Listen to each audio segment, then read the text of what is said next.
Hey, Hare Krishna everyone. Then with pranam, all glories to Srila Prabhupada. Please accept my humble obeisances. Thank you for joining. So today, by everybody's popular demand, we will talk about the appearance of Lord Jagannath. And Lord Jagannath appeared in a place called Purushottam Kshetra, right? Jagannath Puri is also called Purushottam Kshetra. And since we are starting the 15th chapter, which is called Purushottam Yoga, the yoga of the Supreme Person, so it is befitting that we should understand who the Supreme Person is and why is he why is he called Purushottam? What is the glories of this Purushottam Kshetra and how did he appear in Jagannath Puri? How did the Supreme Person appear in Jagannath Puri? So we'll talk about that. But let's say Mangalacharan prayers quickly. ॐ अज्ञानतिमिरन्धस्य ज्ञानञ्जनाशलाकया चक्षुरुन्मिलितं येन तस्मै श्रीगुरुवे नमः श्रीचैतन्यमनोभीष्टं स्थापितं येन भूतले स्वयं रूपा कदा मह्यं ददाति स्वपदान्तिकं वन्देऽहं श्रीगुरु श्रीयुतपदकमलं श्रीगुरुं वैष्णवांश्च श्रीरूपं साग्रजातं सहगण रघुनाथान्वितं सतं सजीवम् साद्वैतं सावधूतं परिजनसहितं कृष्णचैतन्यदेवं श्रीराधाकृष्णपादान् सहगणललिता श्रीविशाखान्वितांश्च हे कृष्णा करुणा सिन्धु दीनबन्धो जगत्पते गोपेश गोपिकान्ता राधाकान्ता नमोऽस्तु ते तप्तकाञ्चना गौराङ्गी राधे वृन्दावनेश्वरी वृषभानुसुते देवी प्रणमामि हरिप्रिये वाञ्छाकल्पतरुभ्यश्च कृपासिन्धुभ्य एव च पतितानां पावनेभ्यो वैष्णवेभ्यो नमो नमः जय श्री कृष्ण चैतन्य प्रभु नित्यानन्द जय श्री अद्वैत गदाधरा श्रीवासादि गौर भक्तवृंदा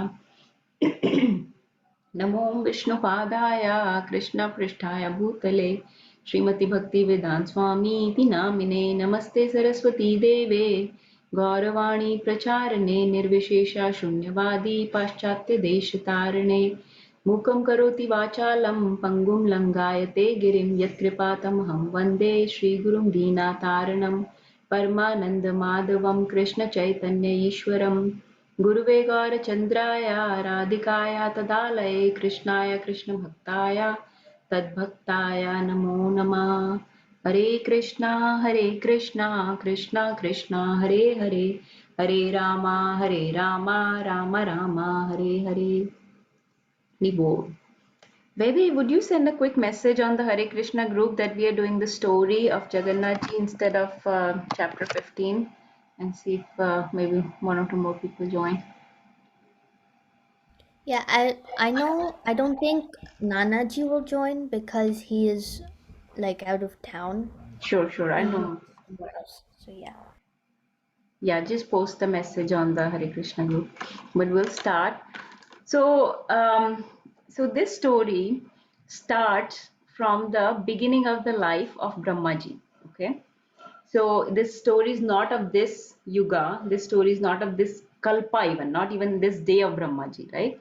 So just to understand the maths, you all know that Brahmaji's life is very much long compared to our life, right? Do we know how long one day of Brahmaji is? One day of Brahmaji is also called what?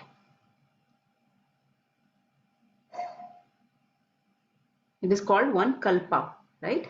So one kalpa is equal to 1,000 cycles of the four yugas. So four yugas, you can say Chatur Yuga, right? So four yugas basically means Satyug, Treta Yug, Dwapar Yug, Kal Yug, right? This whole cycle of four yugas is Chatur Yuga. 1,000 such Chatur Yugas make one day of Brahmaji or one kalpa, okay? And then again 1,000 such makes one night of Brahmaji, right? So that is one day of Brahmaji. And then imagine such is the life of Brahmaji up to 100 years of his time. So Brahmaji lives for 100 years and one day is equal to 1,000 of our four yugas. Okay. Just the basic maths to understand because this story will go through the life of Brahmaji. Okay. So starting from the beginning of the birth of Brahmaji, Brahmaji has just appeared on that lotus flower. Remember, from the Garbhodakshaya Vishnu's navel comes a lotus flower, and on that lotus flower sits Brahmaji. And Brahmaji has been given the instruction that you need to make the material world. You are the creator, you make the material world, right? So he's like the secondary creator who will make this whole material creation. He will put together all the elements and all the 24 elements, and then the jivas enter by the Mahavishnu, and that is how the material world is created, right? So this is the beginning of the life of Brahmaji. Brahmaji created this material world as per the instructions given to him. Once he had created the world, he felt very depressed. Okay, so this is the first case of depression. Huh? Is feeling very morose, very sad. He's thinking, what I have created? Why did Lord want me to create this place full of miseries, where there will be dukhalyam shashvatam, there will be one misery after another. Sometimes there is birth, death, disease, old age. People are envying each other, they are greedy, there are different anarthas tormenting them. Sometimes they're angry, lusty. Sometimes there are adi bhautik, adi devik, adhyatmic miseries. Sometimes there is a tornado, there is a cyclone, there is a wildfire, there is COVID. Huh? So, what kind of world have I created? Sometimes there are wars. Huh? He felt very depressed. So he prayed, he meditated on Mahavishnu very sincerely. He meditated and requested him to appear that not feeling good. Please help me, right? If you're not feeling good, we reach out to our parents or our well-wishers, right? So Brahmaji knows only Mahavishnu. He meditated on him very sincerely. And Mahavishnu appeared to him and he said, Brahmaji, don't despair. I know you had to do this job. You created this place, this house, which is Dukhalyam, Anityam, Asukham Lokam. Typically, when we invite people into our house, we want them to be happy, right? Whenever somebody comes to our house, we offer them seat, we offer them something to eat or drink, water, right? We say nice things to them, pleasing things, right? Like that, we treat people. But here, Brahmaji is thinking, I had to create a house where I'm inviting jivas, and when jivas come in, they suffer. So in my house, jivas are suffering. This is not right. What is this? He complained to Mahavishnu. So Mahavishnu said, Brahmaji, don't despair. In this place of yours, in this material world, I have put a little piece of spiritual sky, a little piece of my own spiritual abode, which is basically expansion of the spiritual world. Okay. In that place, in that place, jivas, if they will have so many benedictions, so much beauty, so much delight, so much bliss, that they will experience the same bliss as spiritual world. Hmm? So I want you, and this place exists on your Bhulok, on your Earth planet. Go to your earthly planets and see for yourself. See for yourself what I have put there. So Brahmaji, he can go anywhere in this material world. So it's his creation. So he immediately went to the Bhulok to see what this is. And this was a beautiful place, very, very beautiful. There was a very nice blue mountain there, Niladra mountain. In that mountain, inside, there was a cave, Nilachal. Okay, the cave was called Nilachal or Nil Anchal, Blue Sapphire Cave. And inside that cave, there was a very beautiful Ujjwal Nilmani deity of Vishnu himself. This deity was called Neel Madhav deity. When Brahmaji entered inside the cave and got the darshan of Neel Madhav deity, he was so completely overwhelmed by this blissful form. So much effulgence coming out of the Lord, so much beauty, right? Completely Satchidanand Roop. So he immediately realized that this is none other than Vishnu himself. He has put himself here in the form of this Vigraha, in this blue form, in this blue cave, in this blue mountain. And then he started touring the place. Let me visit this place and see what this place is. There he saw a water body, like a kund. It was called Rohini Kund, like a pond. And as he was watching the beauty of that pond, the water was so crystal clear, shining like diamonds. He was enjoying the beauty. Suddenly, a crow came, and this crow dipped into the water to just take a sip of the water. He just put his beak in there. As soon as his beak touched the water, suddenly the crow took the four-handed form of Vishnu and went into the spiritual sky. He went into the Vaikunthas. He went into the spiritual abode. So when Brahmaji saw this, the beautiful four-handed form was given to this crow.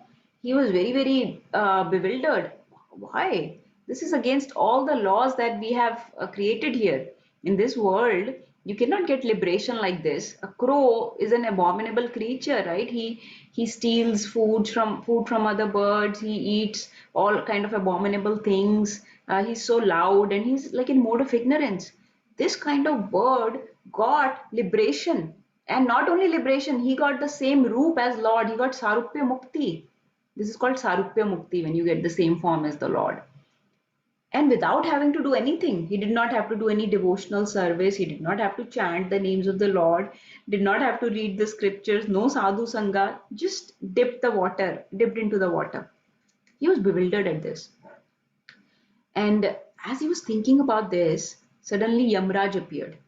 And Yamraj came to complain to Brahmaji. Yamraj, he's the lord of death. He gives punishment to the jivas for their karmas, right? In his diary, each and every karma is recorded very, very nicely. Nothing is escaped. Nothing escapes his notice, right? So he was also very bewildered. He asked Brahmaji, why are you changing the rules of your creation? This crow had so many lifetimes to go. Then he would get a human birth. In human birth, he would do some devotional practices. Then he would get some kind of liberation, maybe not even the Sarupya Mukti. Why did he suddenly get this? Why are you changing the rules in this place? So he was angry. You're not acting according to the instructions that were given to me. So this law is different. This is against the law of karma. Brahmaji said, look, I have no role in this. Huh? I'm as bewildered as you are. Huh? So at that time, as they were thinking and talking about this weird phenomenon that they saw, suddenly who appeared? Lakshmi ji. Lakshmi ji, the eternal consort of Vishnu, right? So she appeared. She said, Lord Yamraj, Lord Brahma, don't be so confused, don't be so upset. Let me explain what is going on in this place. This place where you are getting the darshan, is called Purushottam Kshetra. Okay, this is Neelachal. This cave, this mountain that you see is Neelachal. This is a blue cave where Mahavishnu himself has decided to reside as Neel Madhav. Okay, and I will reside alongside Neel Madhav. So you will get the chance to worship the Lakshmi Neel Madhav deities here. But this place is Purushottam Kshetra, means this is the place of supreme person. Kshetra means like a field or a place of activity. This is the place of activity of supreme person himself. Okay, which means this place is not under either of your jurisdiction. This is not under the jurisdiction of Yamraj, Brahmaji, or any other demigods. Your rules of material world don't apply here. Your laws of karma, your three modes, all these rules don't apply to this place of Purushottam Kshetra. Okay, which means this place has so many benedictions that if an ordinary jiva just lays down here, just lies, okay, lies on his back or on his chest, he's not doing any austerity, he will get the benefit of paying obeisances to the deities and devotees. Okay, if he's speaking anything here, any nonsense he may be speaking, he will get the benefit of glorifying the Lord and chanting his holy names. Okay, just speaking. If he eats anything here, even if he eats something abominable like fish, he will get the benefit of eating prasadam here. In this place, if anybody just walks, okay, no purpose, just walking, they get the benefit of circumambulating the dham or the temple, doing the parikrama of the dham or doing the parikrama of the temple. You know how we do the parikrama of the dham when we go Vrindavan parikrama, Govardhan parikrama. When we go to a temple, we do the parikrama around the deities, right? Or some people do parikrama around the temple, right? They'll get this benefit just by walking. If they are just sleeping here, they just fall into sleep like any ordinary jiva falls into sleep. they get the benefit of a full samadhi, going into a full samadhi, the topmost limb of the Ashtanga Yoga. Hmm. They get these kind of benedictions in this Purushottam Kshetra. This Purushottam Kshetra is the expansion of the spiritual world itself. It is not piece of your material world. It is a piece from the spiritual world itself. So these are the benefits that the ordinary jivas will get here. She also said that the jivas will get to worship this deity of Neel Madhav. She was telling this to Brahmaji and Yamraj. But Brahmaji, this deity will stay here, Vishnu will stay here in this form for the first 50 years of your life, Brahmaji's life. And we understand Brahmaji's life now, how long that is. This deity will stay for the first 50 years of your life. After 50 years, this deity will disappear. Okay? And then there will be other devotees, pure devotees of the, just like with your benediction, you being the pure devotee of the Lord, with your benediction, your mercy, your call upon Mahavishnu, this deity of Neel Madhav appeared here. Similarly, later on, for the next 50 years of your life, some other deities will appear by the benediction, by the mercy of other pure devotees of the Lord. Okay, so that is Brahmaji basically, who was so sorrowful that he has created this horrible place of miseries where jivas have forgotten their relationship with the Lord and they have no hankering to go back to the Lord. They're just stuck in this Maya Jal, Avidya Maya Jal, and not trying to reach the Lord at all. He prayed to the Lord, and Lord manifested himself in the form of Neel Madhav deities in this Purushottam Kshetra. But as per what Lakshmi ji said, the deities will only stay for the first 50 years of Brahmaji's life.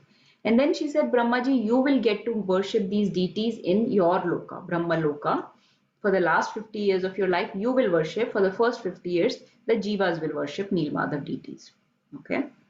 And ordinary jivas will get a lot of benedictions just by worshipping Neel Madhav deities.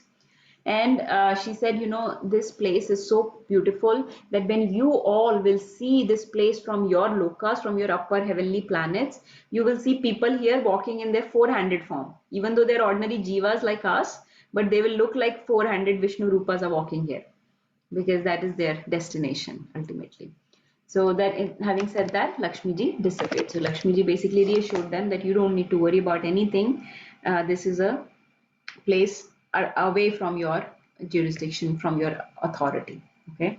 This is the first part of the story. This story has many twists and turns, and we'll go through many layers of this story. This is, now remember, this has happened at the beginning of the creation when Brahmaji made the world, right? He created the material world. This is when this happened.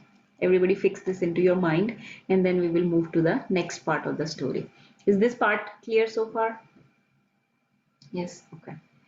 Okay, so then later, this is another time of, okay. Let me tell you one more story. Actually, this is very, very complicated, long, winding story. So let me tell you.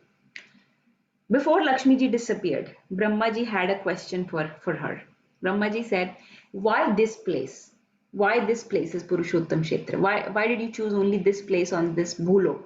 Why not some other place? Can you answer this for me? So Lakshmi ji answered this with a story. So because before I launch into that story, I wanted to tell you this. She said, I'll tell you why this place is so important. She said, there used to be a saint. So Lakshmi ji is telling this story before she disappeared. She's telling the story to Brahmaji and Yamraj. There used to be a saint, very famous, great devotee called Markandeya Rishi. You might have heard of his name. His name comes very famously sometimes. Markandeya Rishi used to worship Lord Shiva, and he got a benediction from Lord Shiva to get a very long life. Okay, can anybody guess how long his life would be?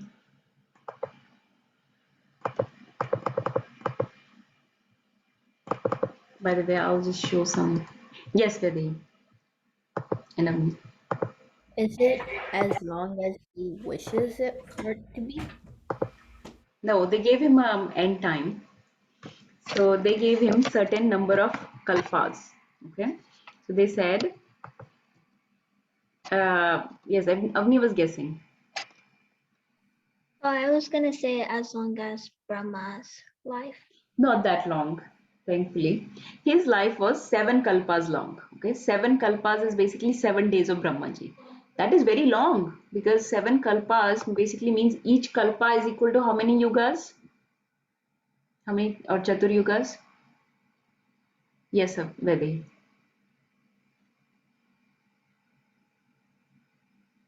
Yes, Navya. One. Thousand Chaturanga? Yes, 1,000 chaturyugas. So 1 day of Brahmaji is equal to 1,000 chaturyugas, right?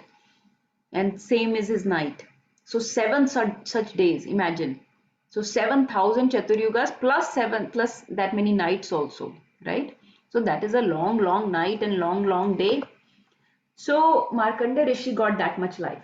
Now, in the daytime, it was okay. There are people around. He could do various services, devotional services, worship deities, travel, whatever. He could do many things. So day was okay when daytime of Brahmaji was there, right? He will just go through various yugas and see various things. But the problem is when the night time of Brahmaji comes, what happens in the night of Brahmaji? When night of Brahmaji comes, what happens? Yes, maybe. Is that when the material world is destroyed? Yes, yes. There is a annihilation or destruction of the material world, right? So it is called pralay. Pralay happens in the night of Brahmaji, right? So and the Mahapralay happens at the end of life of Brahmaji, but at the end of each day of Brahmaji in the night, pralay happens, right? Where material worlds unmanifest and then is manifested again in the day of Brahmaji. So days were okay. In the daytime, he would do things, but in the night, it gets very lonely. You are alive and everybody's gone. Anybody you know is gone. There is not even anything manifested. There is no trees, no plants, no earth, nothing. What is there, do you think, in Pralay? What happens? Anybody can imagine what would happen in a Pralay? What would be everywhere, you think? Let's have somebody, let's see if, Avni, you want to try to answer? Um, would they just be floating in Yes, space? floating, not in space, in water. There will be water, water, water everywhere, and not a drop to Oh drink. yeah. It is pralay, so everything is just water, and it is so cold, and it is so dark because it is night of the Brahmaji. It is so cold. So in this condition, Markandeya Rishi is just floating about in this water the whole night, and whole night is equal to 1,000 chaturyugas. So in the night, he will just lose his mind. What is going on? Why did I choose this benediction? I should have asked for something else. Why did I ask for long life? What should I do with this time? You can't do anything. You can't even focus. You can't even meditate on the Lord. It's so lonely, so dark. You can't even see your hand. So scary. So in this way, as he was floating about, he came across something very beautiful. He hit a tree. Okay, he hit a banyan tree, and when he hit this tree, he um, saw this form of the Lord. Hold on, let me just pull up on the thing here. He came across this form of the Lord. Can you see my screen? Okay, he came across this form of the Lord. Do you see this form? It is a beautiful form of the Lord where he is in his Bal Gopal form lying on the leaf of a banyan tree. This is the leaf of a Vat Vriksha or banyan tree. Okay, and he's just floating around. Huh? And this is a banyan tree. Markandeya Rishi comes swimming and hits the tree, and suddenly he sees this form of the Lord lying on the leaf. And what is he doing? He is grabbing his toe, the toe of his foot, big toe, and putting it into his mouth and sucking on it. You see how he's sucking on it? The little blue form of the Lord, that is this form. See Markandeya Rishi and see the leaf, and he's sucking on the foot, on the toe of his foot. So Markandeya Rishi, as soon as he sees somebody, and that too Lord himself, he's full of questions. He has many things to ask the Lord because he hasn't talked to anybody. His mind, he's going crazy.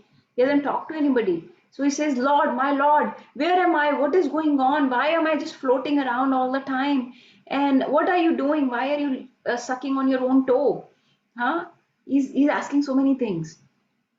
So Lord explained to him, this is the night time of Brahmaji, this is Pralay, that is why you're floating around because you have all this life to live.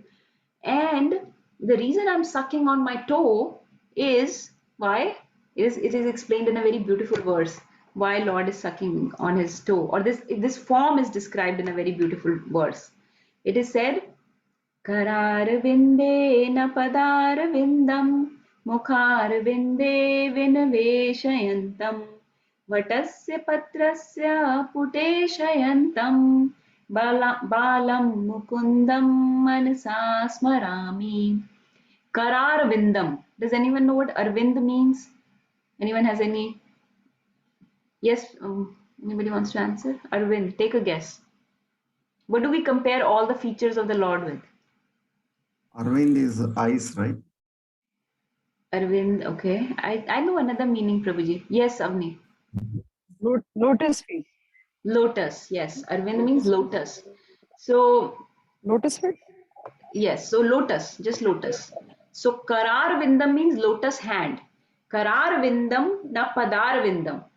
The lotus of his hand is grabbing the lotus of his foot. Mukhar Vinde, putting it into the lotus of his mouth. Vinveshayantam, lying down on Vatasya Patrasya, on the patra or leaf of Vatvriksha, banyan tree. Okay, so lotus of his hand is holding the lotus of his feet, putting into the lotus of his mouth, and the saint is saying, Balam Mukundam Manasa Smarami, that form of the Bal Gopal I worship. Balam Mukundam Manasa Smarami. So this is the form of the Lord that Markandeya Rishi saw, and he's asking him questions now. And Lord said, the reason I'm putting my toe into my mouth is because all my devotees are always drinking my charnamrit. They say that there is some nectar in my lotus feet. That is why they want to drink the charnamrit, which is very nectarian. Even if they are following Nirjal Ekadashi, they will accept some charnamrit. Nobody ever says no to charnamrit. Why are they always talking about my lotus feet and its nectar? I wanted to taste that nectar. I wanted to see what bliss is there that my devotees enjoy. Do you think Lord can ever understand the bliss that devotees enjoy? Yes or no? Who says yes? Can the enjoyer understand what enjoyed feels? Yes, Navya.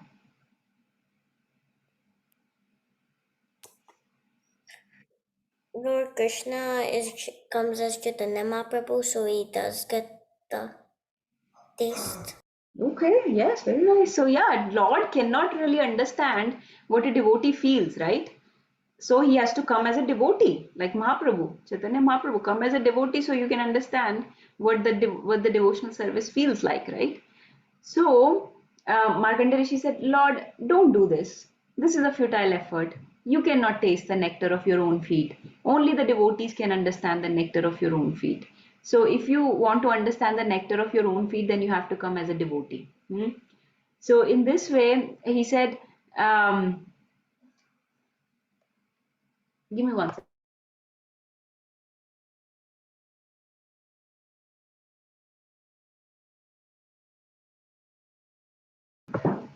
Sorry.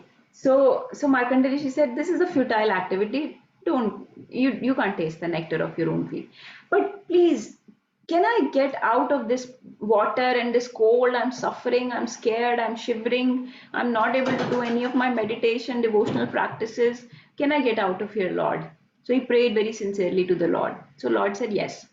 And what did he do? He said, okay, let me, since you say I cannot get any taste in my own toe, okay, fine, I'll take it out. He took the toe out of his mouth and he sucked the water that was floating around, took a big suck of that water.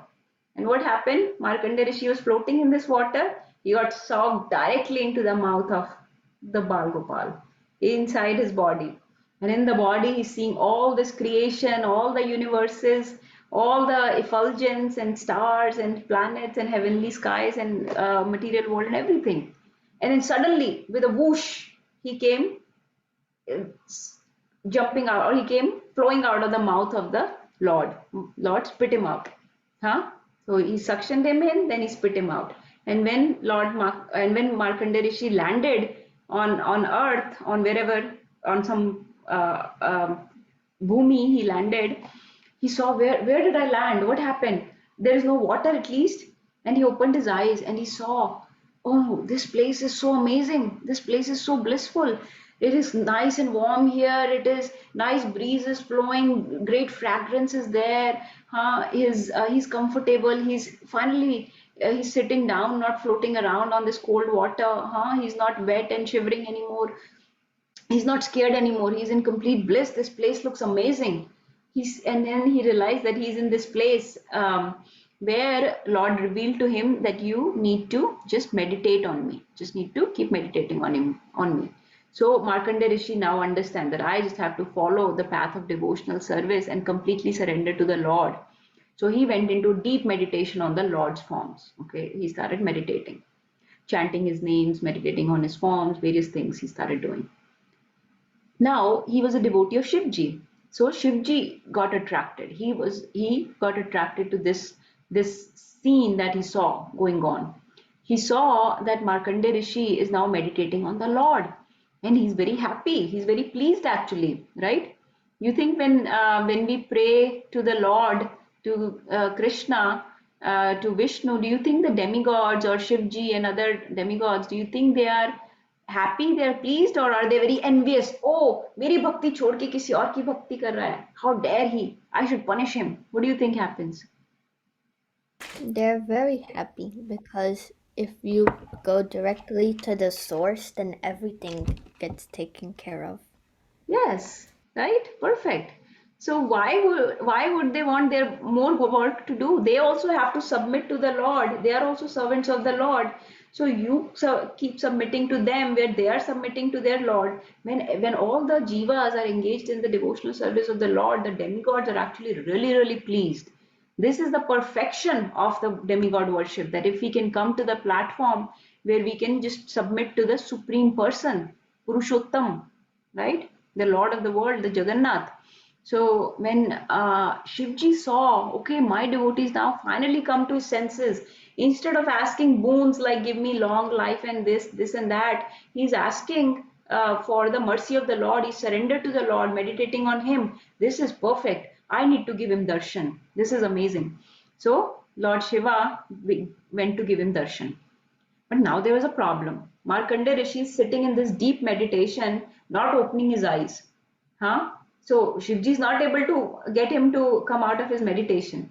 So he asked his, energy, Uma Devi, Parvati Ma, right? He said, Parvati, what should I do? My devotee is not answering. I want to really give him darshan, give him some boon, see what he wants next. So Mother Parvati said, you just enter into this his life force, his life air, just merge into the air, enter into his life air and give him darshan in the heart. Not bahir darshan, give antar darshan, give internal darshan. He said, okay. So he manifested in the heart of Markandeya Rishi, and he said, Markandeya, I'm very, very pleased with this meditation we're doing on the Lord. I'm so glad you got to get darshan of the Bal Mukund. But tell me, what else do you want next? Last time you wanted long life. I gave you 7 kalpas. Now what do you want? He said, Lord, please, I don't want this long life. I've made a big mistake. I should never have asked you for this long life. I suffered so much. So many days I was in the night, I was just wandering, floating about in the water, cold, chilly, dark place. And now I'm finally situated in a very nice place. I don't want, take away this long life. All I want is the pure devotional service of the Lord. Right? Same mood as Mahaprabhu, right? Na dhanam na janam na sundarim kavitam va jagadish kamaye mam janmani janmani ishware bhavatar bhakte rahe tuki tvai. That he said, even if I have to die and take birth again, mam janmani janmani ishware, may I never forget the Lord. May I never forget my relationship to the Lord. May I always serve him. May I always serve his devotees. May I always practice the 9 processes of devotional service. Give me just this boon. I want ananya bhakti to the Lord. I want surrender to the Lord. I don't want long life, wealth, good body, fame, intelligence, philosophy, none of that. I just want pure devotional service. Shivji was very, very pleased. Shivji said, yes, you will not only get pure devotional service of the Lord, you will, you will get darshan of the Lord, become his Nitya Siddh devotee. You will get to reside with him in his loka. But, and he said, I give you this linga. He gave him this linga. You will eternally also reside alongside me and the Lord in this same place. Okay, this place is called Purushottam Kshetra. That time Shivji revealed the name. This place where you are meditating on the Lord is called Purushottam Kshetra. Many, many great things will happen in this place. Lord will himself come to reside in this. Jagannath will himself come to reside in this place of Purushottam Kshetra. But you serve this linga very, very nicely, and people will remember you for ages and ages. Even though you don't want that fame and all, people will remember you. So even to this date in Purushottam Kshetra Jagannath Puri, there is that Markandeshwar linga that Markandeya Rishi used to serve. There is that Sarovar, Markandeya Sarovar, next to which he was sitting meditating on the Lord. And in this way, this place became Jagannath, the Purushottam Kshetra. So this is the story that Lakshmiji told Brahmaji, that this is the place where Markandeya Rishi did that, all that tapasya, and Shivji gave him this blessing of pure devotional service. So not only him, but all the jivas coming to this place will be blessed. And Lord has chosen this place to reside as Neel Madhav for the first 50 years of your life, and in another form he will come. I will not say the name of this form until we get to the story. You already know, I think, but that form is the one that jivas will worship for the next 50 years of Brahmaji's life. So if you are all following so we have covered 2 stories so far. If you're all covering following the story nicely, then I'll go to the third story of today, which is going into now Krishna's pastime. So we're talking about Krishna directly. Tell me any confusion so far. Everybody following? Thumbs up. Yes. So far what has happened is Brahmaji has created the world. He was feeling bad. He asked Mahavishnu for some benediction for the jivas. Mahavishnu put himself as Neel Madhav deities in this place called Purushottam Kshetra. And Lakshmi ji is giving all the glories of Purushottam Kshetra to Brahmaji and Yamraj. She's telling what will happen in this place, why this place is so merciful and so amazing, why this place was chosen by the Lord to stay. So this is the story of the Neel Madhav so far. So Neel Madhav was being worshipped by the jivas for now. Okay. Now let's go to a different timeline altogether. Okay, completely different timeline.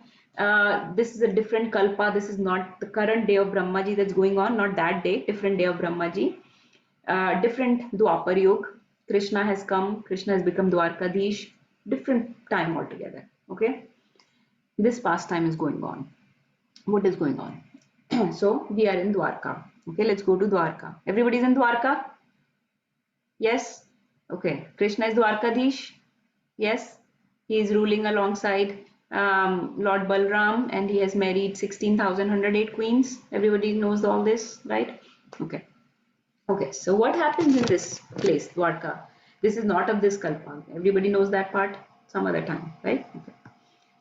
So, one day, Satyabhama, who's one of the most prominent queens of Krishna. Actually, I don't know if it was Satyabhama or Rukmini, but one of them was talking to other queens, and she said, I have noticed that Krishna sometimes goes into these weird moods.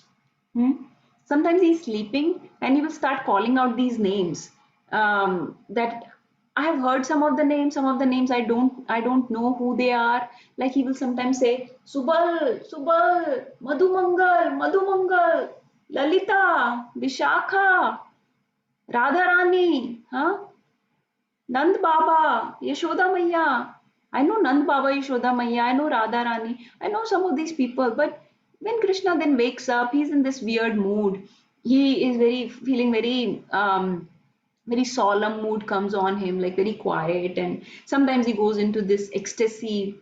So the other queens also shared this. They said, we have also seen this, that sometimes Krishna, even if he's not sleeping, he will start calling out their names. He'll go into deep meditation, like he's thinking about some long time back, some story from long time back. He's thinking of people from long time back. He's engaging into these relationships that we cannot see. He's in this complete ecstasy. Sometimes he's tearful, sometimes he's laughing and jumping around, sometimes he's calling even out the names of Surabhi and other cows and calves. Krishna knew name of every single cow and calf in Vrindavan, right? So we all understand what is happening to Krishna? What is happening? What is Krishna doing? What are the queens seeing?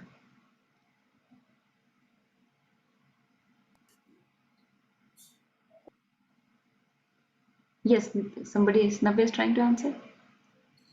Lord Krishna is in separation from Vrajvasis and everyone. Yes, Lord Krishna is in separation from Vrindavan. He's thinking about all the Vrindavan pastimes because Krishna always stays in Vrindavan. He never leaves. And now for the purpose of this Leela in Dwapar Yuga, he has to leave Vrindavan. So he's thinking of all the Vrajvasis all the time. And queens have noticed this. So queens say, they're talking amongst themselves. They say, we should hear more about Vrindavan. We should know what actually, who were the people there, who were the different relationships that Krishna exchanged various pastimes with, who were these different people he was having exchanging different kind of affairs with, some friendly affairs, some conjugal affairs, some vatsalya affairs, some servitude affairs. What are all these pastimes? We want to know more about it. We want to go deep so we can understand these sudden moods that come upon Krishna. Huh? So as a wife, they just want to understand him better.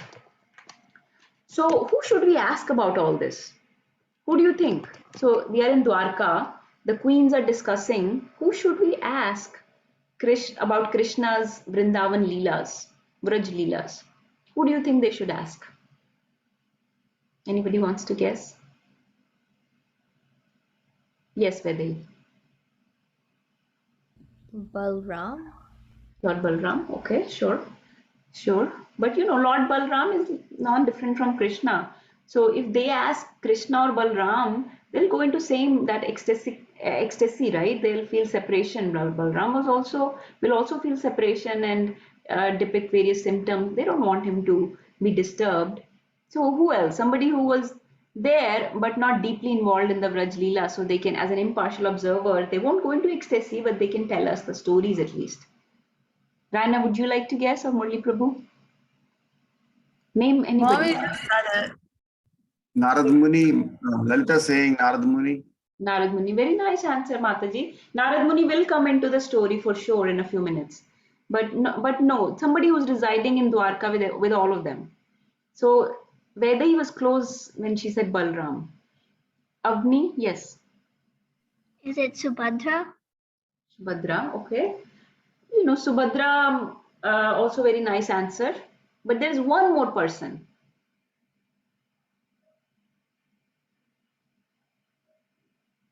Yes, Vedai. Mommy was just guessing if it was Lord Balram's wife or something. Okay, so Lord Balram's mother, Rohini, remember Mother Rohini, who was exchanging Vatsalya ras with Krishna, just like Yashoda Maya, right? So she was deeply involved in all the pastimes and knew about all the Vraj Leelas. So all the queens said, let's ask Mother Rohini about various pastimes of our supreme person, all these Vraj Leelas. So they all crowded around Mother Rohini. Mother Rohini said, I can tell you all the pastimes and I'll tell you all the details. I'll narrate everything, okay, about all these people, all these various stories. But I have a small condition. I don't want Krishna or Balram to hear, because if they hear, they will get very disturbed. They'll feel a lot of separation from Vrindavan. As it is, they feel a lot of separation. So, and when I start reciting these Braj Leelas, Krishna is the Supreme Lord. All these sound vibrations will go to him. And when we glorify the Lord is there, right? He always comes and he always hears his glories, right? When we chant, Krishna comes and sits next and hears the sound vibration. So he will come. I don't want Krishna and Balram to hear this. So can somebody guard the door? Can one of you guard the door? Now they all wanted to hear the Leela, 16,108 wise. They wanted to hear the Leela. So they said somebody who already knows the Leelas can sit and guard the door. We want to hear the story. So then tell me a second person who knows the Leela, and one of you have already answered this, who knows the Leelas will be sitting at the door to guard the door. You have already answered this. Who should they choose that already knows the Leelas and can guard the door so Krishna and Balram don't get inside? I'll ask Avni because she answered. Yes, Avni. Oh, I was gonna say Narad Muni, but I guess Subhadra's the right answer. Yes, so Subhadra Maharani. So they said Subhadra already knows all the pastimes. Let's put her at the door. She doesn't need to hear, and she can guard, make sure Krishna Balram don't enter. That's what they did. So they closed the door. Rohini Mataji started reciting the pastimes of Braj Leela, very, very detailed, very nicely narrating going into the full, rus of it, all the mellows of it. And Subhadra is standing at the door. But Subhadra could still hear. Okay, she could still hear. So when she heard, as she started hearing, Subhadra is the internal potency of the Lord. Subhadra is not different from Krishna and Balram. So when she heard the pastimes, she also started feeling separation from Vrindavan. She started going into those ecstatic pastimes of Vraj Leelas. The Vraj Leelas are so madhur. Like even the greatest Paramhamsas who are completely given up all kind of sense gratification, they take delight. They take bliss in hearing the Vraj Leelas, right? That is how all the Rasik devotees of the Lord, they have elaborately written books and books and literature and poetry on those Vraj Leelas and those relationships of the Lord. And so, so Subhadra Maharani is completely gone into Vraj Leelas. And the ecstatic symptoms started coming on to her. Like what kind of symptoms? Her eyes started dilating. The color of her eyes started changing. They became red, bloodshot. And the inner, the black of her eye, that became really dark. And the outside, the red rim came around. She started shivering. The limbs of her body, the limbs started going inside her body. They started shrinking. Okay, and a big smile came on her mouth from ear to ear, like that. And you think Krishna and Balram heard it? They're sitting in the court, attending to their royal duties. So, do you think they heard it, Krishna and Balram? Yes, because sound vibrations is their sevika. The sound is none other than their own one of the inferior energies. So Krishna and Balram came running, and they see Subhadra Maharani. She wouldn't have let them in, but she was in ecstasy herself, and they saw Subhadra standing looking like that at the outside of the door. They also started listening now even more closer to the narrations of Mother Rohini. As they're hearing the narrations, the same symptoms come upon them. Their eyes started dilating, their limbs started shrinking, they're shivering, they're smiling. And what form do you think they manifested? This beautiful form of the Lord. This form came upon all three of them, right? This is Jagannath, this is Jagannath, this is Baldev, this is Subhadra Maharani, and all you see the smile going ear to ear, the red color around the rim, the eyes dilated, they lost that lotus feature of the eyes, lotus, no more Arvind, it became round, completely dilated like that. And this form came on them. And this is in this mood they're hearing, in this complete mood of separation from Vrindavan. The three people are hearing outside the door, very completely absorbed, immersed in the experience of Raja, gone completely into the Vraj Leelas. And suddenly, who comes? Our transcendental, celestial space traveler called Lalita Mataji is just missing him, so he comes. Yes, Navya. Narad Muni, right? So Narad Muni comes.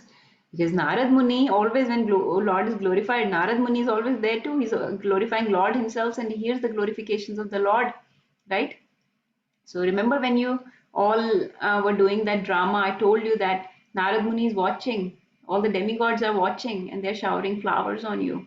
Every time you do that Bhagavad Gita exam, every time you attend a class, every time you chant, every time you sing a kirtan, don't think you're singing for your for yourself or to impress anybody. You're trying to impress Narad Muni. That's who we are trying to impress. The demigods are there listening. You're singing and reciting and narrating and glorifying for them, right? So Narad Muni came, and Narad Muni saw this form, these three people standing at the door, and he immediately paid dandavats, right? Immediately paid obeisances, flat. Dandavat basically means what? Falling like a danda on the floor, right? Completely like a danda, like a stick, bam, like that. That is dandavat pranam. He fell down and started offering prayers to these three forms. And then as he started reciting prayers, the three forms, their meditation broke. They suddenly came out of their meditation because here is somebody who's seen this form that was not supposed to see.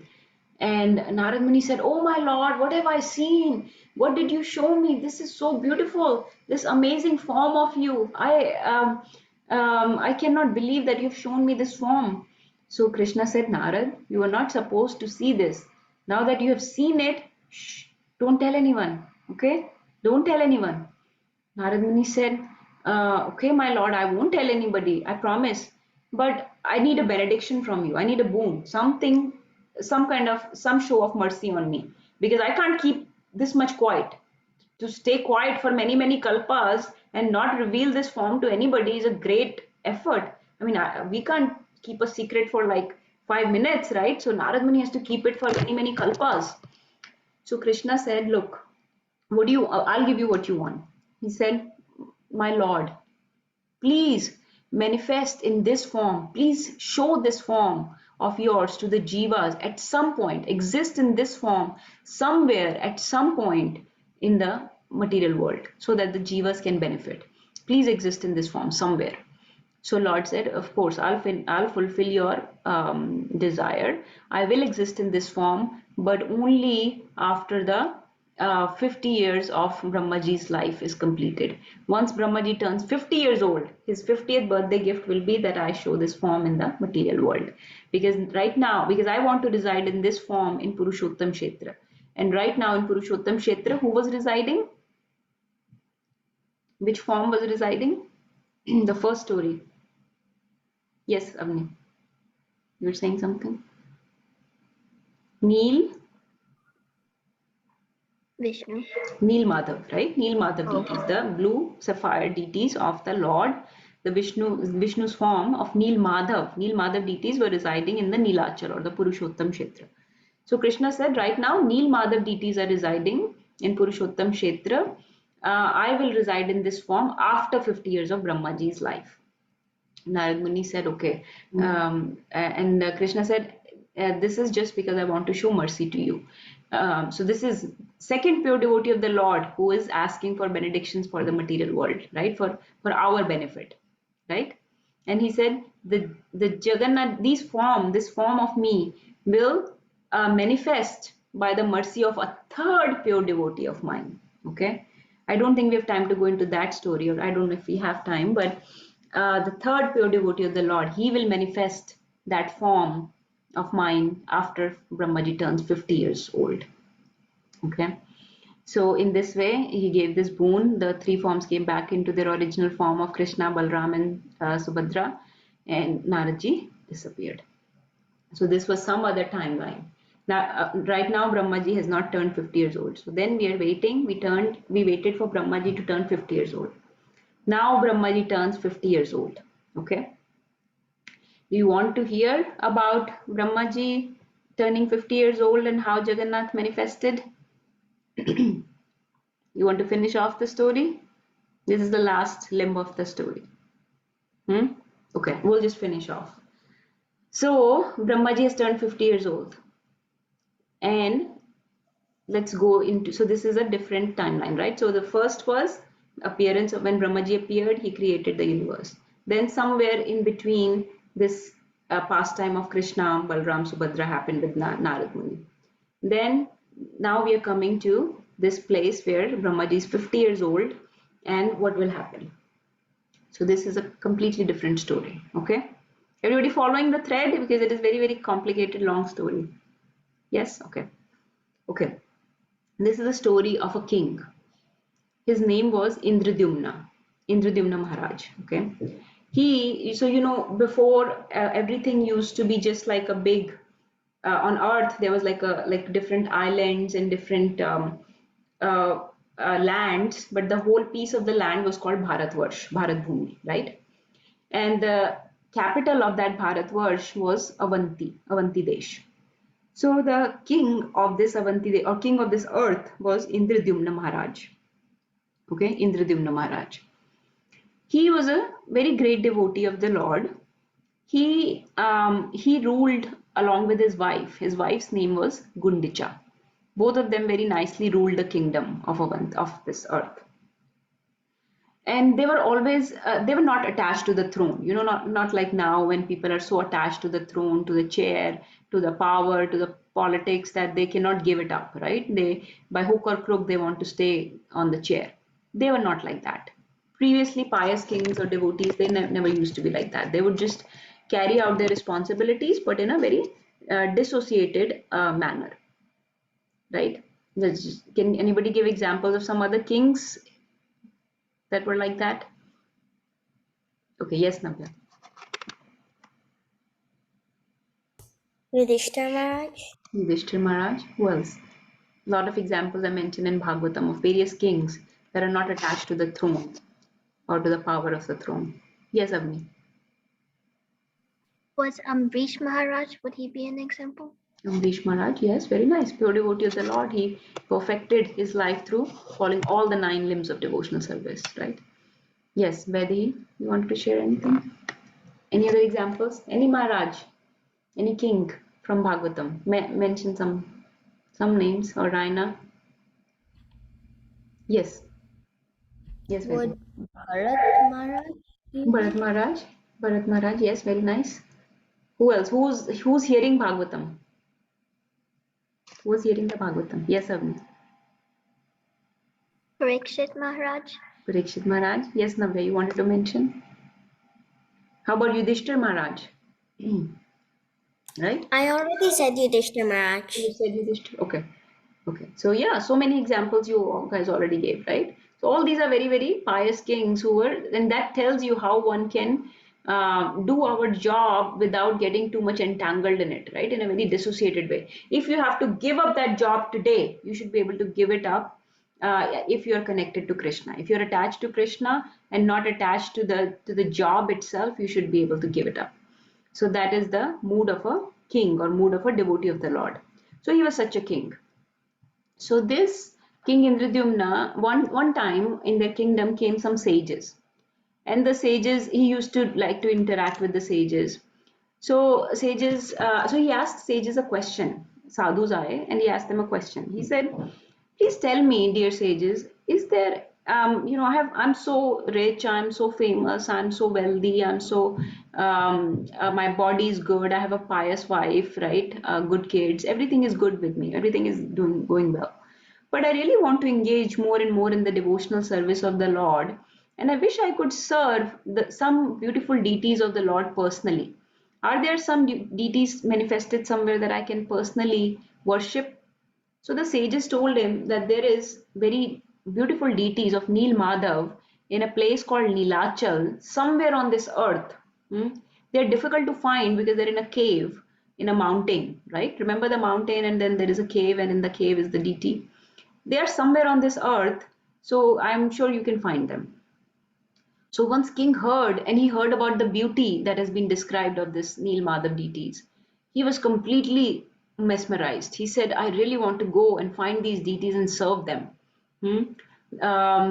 So he called many intelligent, learned brahmanas and scholars of his kingdom to get the whereabouts of this Neel Madhav deity. Based on their scriptural knowledge or knowledge of the geography of the earth, he wanted to find out. So he sent different people in different directions to look for the deities of the Neel Madhav. He had one minister who was a very learned in scriptures and had idea of the geography of the place also. So based on his knowledge of scriptures and based on the geography of the land, he told the king that I have certain idea, at least the direction where we need to travel to find these Neel Madhav deities. If you give me permission, I would like to go and find them. This minister's name was Vidyapati. Okay. So Vidyapati in this way left and traveled many days in that particular direction where he thought he might come across Neelachal. He knew that this Neelachal place is somewhere above the Mahasagar and below the Mahanadi. So above the ocean and below the great river.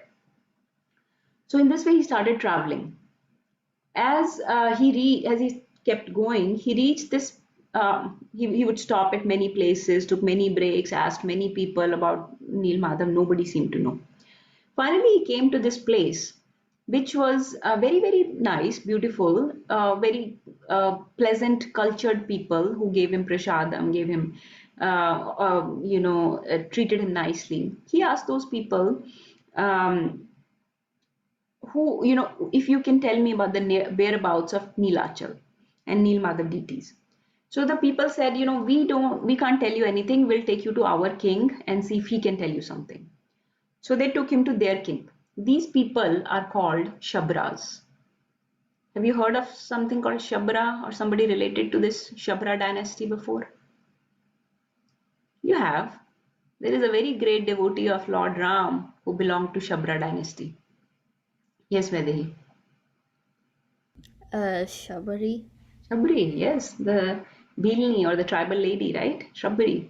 So Shabri belonged to this tribal dynasty called Shabras. So he came across these Shabra people, and these Shabra people are taking him to their king. So this name I want you to remember. This person's name is Vishwavasu. So Vidyapati is now meeting Vishwavasu. Okay. So King Indradyumna, his minister Vidyapati is looking for Neel Madhav deities and has come across this king Vishwavasu. He asked Vishwavasu. Vishwavasu said, I'm reluctant to share anything with you right now, but you live in my house, spend some time, and we'll see if we can talk more about this. So Vishwavasu kept Vidyapati in his house. Now Vidyapati noticed that every day Vishwavasu will go somewhere, and when he comes back, he smells very nice. The prasadam that he brings home is completely beyond this material world. It is tastes nothing like he has ever tasted before. And he is minister of the king himself. And he has tasted many, many opulent dishes. So what are these Shabra people eating that I've never had before? And his body looks very effulgent when he comes back. So he said, he prayed to Vishwavasu, Vishwavasu, please tell me, where you go, what you do you know anything about these Neel Madhav deities, this place called Neelachal? Please share with me. I'm really eager to know. I've traveled very, very far for this. So Vishwasu finally agreed. He said, okay, I will take you to this place, but I have to blindfold you because I cannot show you where this place is. Because we have this legend, the legend tells us that Neel Madhav deities will disappear when a king comes looking for them. So if you are the king's minister looking for these deities, we don't want our beloved Neel Madhav to disappear. So we can't show you the way, but we will blindfold you and take you. Is that okay? Vidyapati agreed. He said, okay, take me blindfolded. And he usko blindfold kar diya, and Vidyapati was very intelligent. He took some mustard seeds with him. And as they were going, he kept dropping the mustard seeds so that whenever the time comes to find, we'll be able to find with the mustard plants this deity. So he reached Neelachal with Vishwavasu, and Vishwavasu showed him the deities, the cave and everything, the kund there, the whole place. When Vidyapati saw this, he had the same impression came upon him that Brahmaji had, right? He fainted seeing Neel Madhav deities. They were so beautiful, so effulgent. And then he saw Vishwavasu doing all the various ceremonies, various artis and prayers and all this. He saw the whole kunda, everything. He meditated there, sat there, watched all the proceedings. And then Vishwavasu told him that, the reason I would always smell so good is because I was coming from this place. And he explained everything that Lakshmiji had explained. This place is a piece of spiritual world itself. This place has so many benedictions. And the prasadam that I bring home every night, it is not cooked by us. It is not cooked by humans. Who cooks this? This food, this bhoga offered to Neel Madhav is cooked by demigods themselves. Every day, morning, the Shabra peoples, us, my people, Vishwavasu said, my people take care of Nil Madhav deities. But in the night, the demigods worship the Nil Madhav deities. So in the night, demigods offer bhoga to Nil Madhav, and that bhoga I get every morning and bring home with me. So that this bhoga is coming from heavenly planets. It does not belong to our material world. That is why you've never, not belong to our earth. That is why you have never tasted anything like this before. So in this way, he came back, Vidyapati and Vishwasu came back. Now Vidyapati was very eager to tell his king Indradyumna about this place. I found this place, I found it. And he went back to Avanti Desh and told Indradyumna Maharaj, Maharaj, I have found the deities and I have had darshan of their deities, and I cannot even begin to describe the beauty of these deities. They are amazing, they are mesmerizing. You have to come. You can serve them all your life from now on. You can devote your life to the service of the Lord. When King and Queen Gundicha and King Indradyumna heard this, they said, okay, let's wrap up, let's all go. So they wrapped up, all the people from the cities also followed them. You know how people in Ayodhya followed Lord Ram? Similarly, people in this kingdom were very spiritually elevated. They also followed the king. And they also traveled. But this time traveling was easier because Vidyapati already knew the way. Now, finally, they reached a place called Utkal. Okay, Utkal. When they reached there, they saw a lot of this. Now they're very close to Nilachal. They're almost there. When they reached this place, they saw a lot of disturbance there. Like people were crying, unhappy, disturbed. So King asked them, "Why? Oh my, you're my people, my kingdom. What is going on? What has happened here?" The people told him, there was a big cyclone last night. And in that cyclone, a lot of us lost our, livelihoods and our houses. But worse than anything, the worst thing that happened is that there used to be a deity, a vigraha of the Lord that we used to worship in a cave. And that deity has disappeared. It is gone. After the cyclone, we cannot find the Lord anywhere at all. It is gone. So, and we knew about this legend that one time a king will come, and when he comes, the deities will disappear. So the deities have disappeared, and we are so distraught. So when king heard this, he was completely overcome. He thought, I have traveled so much. This is what I wanted all my life. I wanted darshan of the Lord, and Lord has disappeared. What have I done sinful that Lord disappeared as soon as I was approaching? Why was I an instrument in making the Lord disappear? How can this be? So what a bad devotee I am. I should be making the Lord appear to other people. People should be worshipping Lord because of me, not the other way. What is this sinful tendency I have that I've caused this problem, this ghor aparadh I have committed against all these people. So in this way, he was lamenting and sat down with his queen, and the people were very morose, distraught completely. And in this mood comes somebody we know already, our beloved Narad Muni. Yes, I saw Agni mouthing that. Narad Muni came. Yes, because Narad Muni was told by Krishna that you have to help my next devotee manifest these deities. So Narad Muni came. Now Narad Muni said, King Indradyumna, don't be distraught. Don't feel bad. You will still make the Lord appear. You will. This is part of Lord's plan only. This is only his arrangement by which all these things are happening. So don't worry. I will take you to the next place. So Narad Muni took Indradyumna Maharaj to the next place. He said, let's go to a place called Bhubneshwar. Bhubneshwar, as you know, is in Odisha, right? Let's go to Bhubneshwar. So Narad Muni, I know Murli Prabhu got disconnected. So Narad Muni has come to take Indradyumna to Odisha because Indradyumna was sitting there completely distraught. He said, don't worry, this is part of Krishna's plan only. You are instrument of his plan. He will manifest his next deities by with your help. So help him, come. So in Bhubneshwar, go and meditate on Shivji, and Shivji will show you the next path. Next plan will emerge through Shivji. So King Indradyumna sat in meditation on Shivji. Shivji gave him darshan and said, King, go and do two things for the next part of Lord's plan to emerge. One, install nursing deities, okay, the nursing deities in the Purushottam Kshetra, okay. Secondly, do 1,000 Ashwamedh Yagyas. Okay, this is a very difficult काम, very difficult task. Even one Ashwamedh Yagya is very difficult to perform. 1,000 Ashwamedh Yagyas. So king said, okay, I will do that. He did the Narsingha deity's installation in Jagannath, and then he sat down to do 1,000 Ashwamedh Yagyas with the help of all the crew, the entourage that he had brought with him. They did 999 yagyas, 999 successful Ashwamedh yagyas. Before the 1,000 yagya, he had a dream in which Lord was smiling at him. He told Narad Muni this. Narad Muni is completely helping him, right, through every step. He said, Narad, I had this dream last night of Lord smiling at me. Does this mean anything? He said, yes, which means go ahead and do your 1,000 yagya. It will be successful. Lord is very, very pleased with you. You will be the instrument of his plan.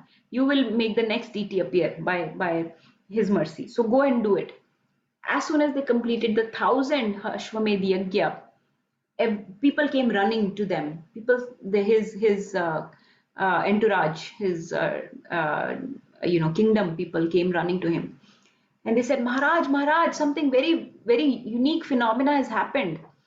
Both Indradyumna and Narad Muni got up and said from the yagya, what has happened?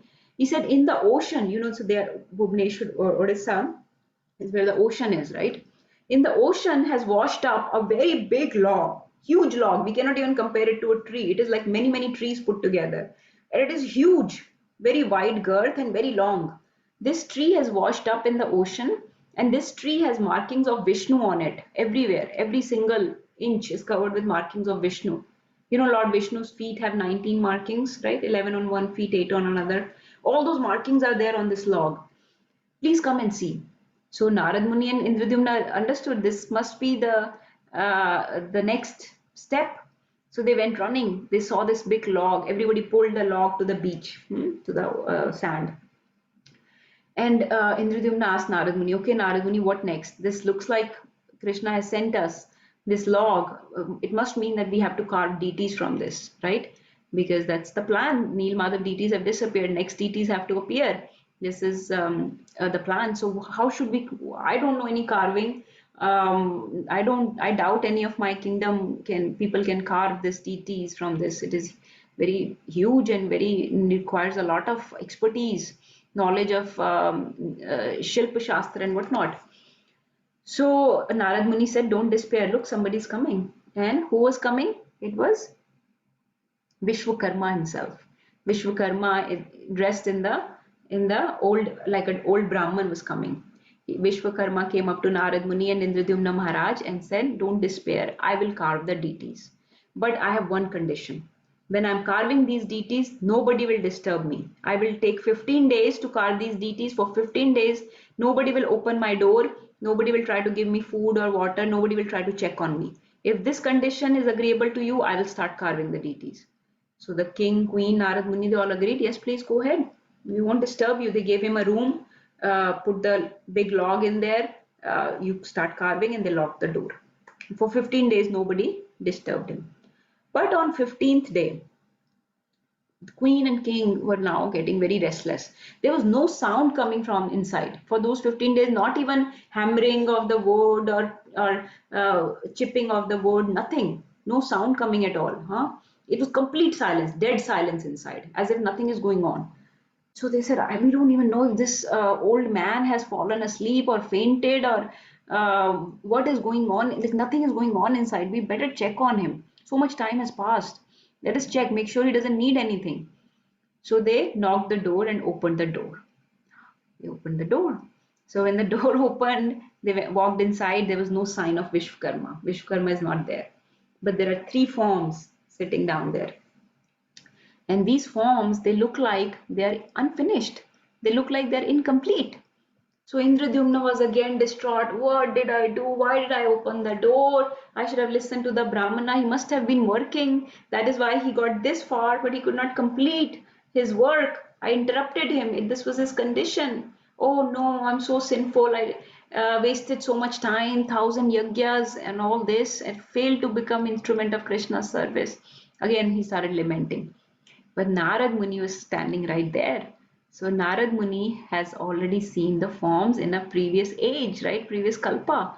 So he patted Indradyumna and he said, Maharaj, don't worry, look up again. This is it. This is the form of the Lord.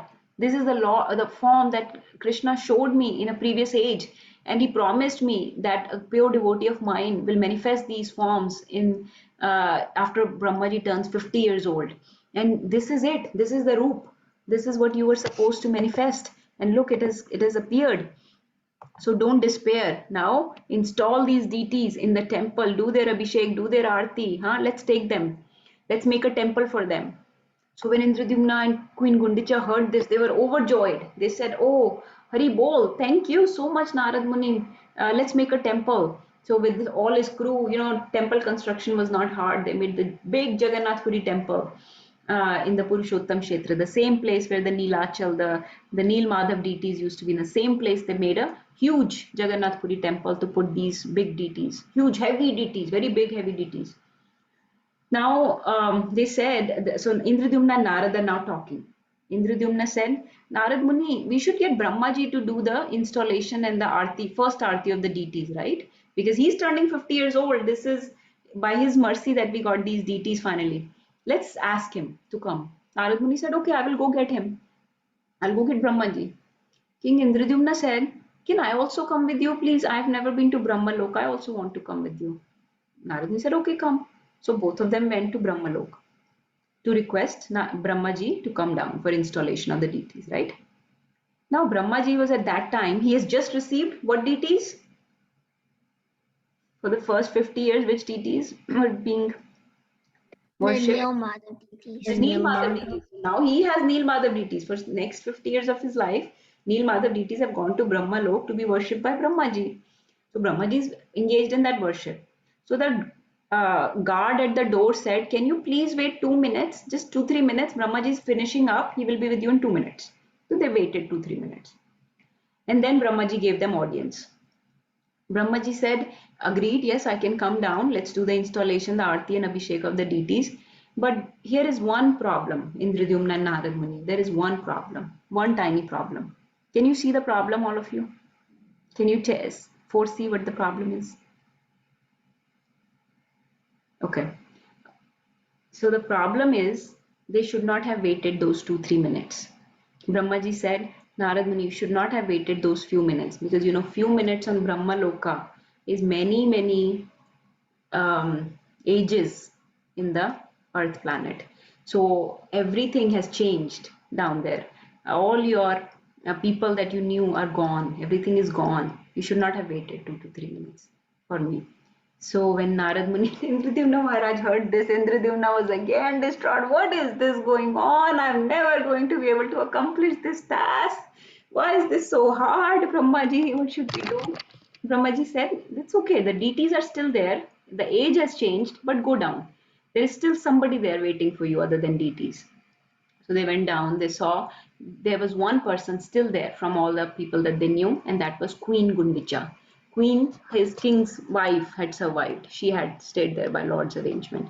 And she was taking care of the deities all this time in a place that was called Gundicha Temple. So in this place, she was taking care of the deities. Okay. And then so king came, Narad Muni came, they decided, let's put, the temple was still there. So age has changed, but everything is still there. So they said, okay, let's put the deities on some wagon and take them to the temple and install them in the Puri temple. So they took them and installed them in the Purushottam Kshetra Jagannath Puri temple. Okay. They called Brahmaji. Brahmaji came. He did the first Abhishek, first Aarti, the installation ceremony, everything. And in this is called the first Rath Yatra in the scriptures. This story comes in Skand. This whole story that I narrated comes in Skand Puran. And this is a backward Rath Yatra, right? Because typically the Rath goes from Puri to Gundicha. Right now the Rath is going from Gundicha to Puri. So this is the first time the Lord was taken to the Puri temple in the first Rath Yatra. And this is how our beloved Jagannath Baldev Subhadra Mai came to the temple of Jagannath Puri. So in this way, King Indradyumna spent many ages worshipping Jagannath Baldev Subhadra. He even asked for some benedictions from the Lord. So I think we have exceeded the time a lot. If you want, next time we can talk about the benedictions Indradyumna Maharaj asked and other things about the story. But this is basically the appearance of Jagannath, Baldev, Subhadra in the Jagannath Puri or the Purushottam Kshetra Jagannath Puri. So you know what is the glories of Purushottam Kshetra? Who is Jagannath? Who's Jagannath Ji? We can talk about the mood of Jagannath Ji and the benedictions and that Indradyumna Maharaj asked and various festivals, especially Snan Yatra, Rath Yatra festival and Gundicha Marjanam. We can talk about these next time.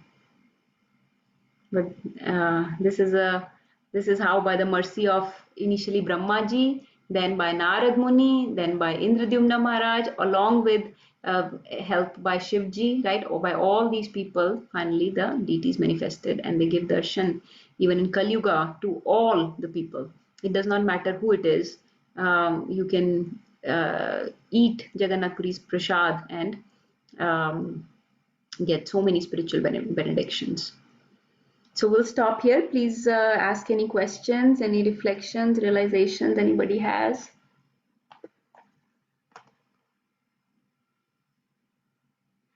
Yes, Vidhin. I have a question, but it's not really about this story. So, my Bhagavatam teacher said that they're having like a Chira Dahi festival, and I saw Nirbhay Uncle's message that he posted also. So, what exactly is that? Wow, Hari Bol. We even forgot to mention about the Pani Hati Chira Dahi festival. So, okay, I'll very briefly mention. So, this festival happened 500 years back. It was basically the first meeting of, actually not the first meeting, but the time that Raghunath Das Goswami, you know, he's one of our 6 Goswamis of Vrindavan, Raghunath Das Goswami met Nityanand Prabhu and Chaitanya Mahaprabhu. And if you are okay, I will share the story and Chira Dahi, that the recipe of Chira Dahi in the group. But if you all feel inspired, please make that Chira Dahi. Raghunath Das Goswami was punished. It is also called Danda festival. Danda means punishment. He was punished by Nityanand Prabhu to feed all the people that were assembled there, and there were a lot of people. To feed them, give them a huge feast. So Raghunath Das Goswami made many pots and pots of chira dahi, and offered it to the Lord, and then was fed to all the people that were assembled there. So it happened in Pani Hati Dham, Pani Hati Chira Dahi festival. It is called chira dahi. So chira means, you know, the chipped rice or Oh, I was poha. probably me. Why you want some? So chipped rice or poha is called the chira. The traditionally, like if we make salty, right? We make with peanuts and vegetables and peas and corn and stuff. But this dahi chira festival, the dahi chira is made sweet. So it's a sweet dish. It's made with many fruits like bananas, mangoes, chiku. Those fruits are mixed with the dahi. It's soaked in that, and in separate pot, chira is soaked in water, in milk, and a lot of sugar, and then those are mixed together, and that is chira dahi. So if you are all coming today, then we will make. Nirbhay Prabhu has decided that he will make chira dahi. So we will eat chira dahi, honor prasadam, if you are all coming this evening to make the Jagannath Ji's Rath. And yes, so he so in this way, this is a little pastime of where Raghunath Das Goswami was punished by Nityanand Prabhu. He has met Nirbhay Prabhu saying Raghunath Das Goswami met Mahaprabhu a long time back at the time of sannyas in Katwa. That was his first meeting. At that time, he wanted to give up all his opulences. Raghunath Das Goswami came from a very high family, very high birth, many opulences, big business, like even आज के $1 million was their earning at that time, 500 years back. So you can imagine how rich they were. And Mahaprabhu said, don't give up anything, just use it in the service of Lord. The time will come when Lord will reveal to you to devote your life to the service of the Lord. But right now, you just need to stay with your family and participate in the family's affairs and business and everything. In this regard, a very beautiful verse is said. It is very beautiful. We should all take it to heart. This verse is called भीतरे वैराग्या बहिरे करे सर्व कर्मा देखिया ते माता पितारा आनंदिता मना Bhitere vairagya, bahire kare sarva karma. Inside we should be detached and bahire kare sarva karma. Outside we should be engaging with people. We should go to work, we should engage with our professionals, we should engage with the community, we should celebrate not only our Vaishnav festivals but theirs also so that we stay engaged in the community. So bahire kare sarva karma but bhitere vairagya. Inside you're completely Krishna conscious. You're devoted to Krishna, whether you are managing a bank, you are a doctor, you are an engineer, you are a software computer engineer, robotic person, whatever you are, you fly the aeroplane, you are a rocket scientist, whatever, do all the karma, but inside completely Krishna conscious. So that was the instruction given by Mahaprabhu to Raghunath Das Goswami in the first meeting. And on second meeting, he was punished by Nityanand Prabhu. The punishment was just because he had broken some etiquette where he had offered obeisances and tried to communicate with Mahaprabhu directly without going through the other devotees, which we should not try to approach Krishna directly. We should go through the Krishna's representatives. So he had given him a nice punishment, like not playful punishment. You serve feast to everybody. You feed everybody that is assembled here. And what did he feed? He fed the dahi chida. That is ISKCON Atlanta. If you have been to ISKCON Atlanta, I know me and Vedi have been there. It's called New Panihati Dham. This was very fondly named by our beloved Prabhupada as the New Panihati Dham. So, but there is a Panihati in Bengal, where close to Navdweep, where this pastime happened. So thank you for asking. I had completely forgotten to mention about this, but we will have dahi chida today if you will come home. Yes. Hare Krishna. Anybody else has any questions? Anybody wants to share anything? Manisha Mataji, Prinka Mataji, Hima Mataji, Murli Prabhu, calling all grown-ups. So, Mataji, I have a question. I don't know how related or how true this is, but I've just heard, probably in some YouTube videos, that every 15 years, the deities in the Jagannath temple are changed. Like, from like the wooden log probably is changed, and they do it in dark. And something like a heart kind of thing has to be replaced. Like they said, there's a dravya padat, but nobody is supposed to see it. It has to be like the person doing it has to be blindfolded and does that. So how true is that? Is there any significance? Is there any mention in the scriptures about it? Yes, Mataji. Yes, Mataji. It is a proper a ceremony. It is called Nav Kalevram. Nav Kalevram basically Nav means new, Kalevram means body. A new body is given every. It's not every 15 years. It varies. It can be 12 to 17 years. It happens in the Purushottam Mass. So some of you know what Purushottam Mass or Adhik Mass is, an extra month that comes every few years. So after 12 to 13 years, when Purushottam Mass comes, there is a certain occasion, certain day in the Purushottam Mass when that Nav Kalevram happens.